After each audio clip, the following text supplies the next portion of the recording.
How to delete your political views on Facebook Mobile. Hello guys, in today's video I'm gonna show you how to delete your political views on Facebook Mobile. First thing you're gonna do is go to Facebook and then click these three lines here and go down and click settings and privacy and click this one, settings, and now go down until you find profile information.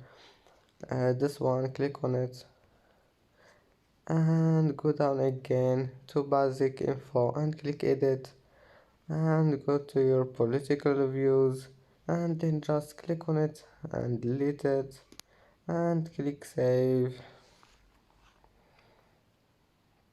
and that's it for today's video. Don't forget like and subscribe, and see you in the next video.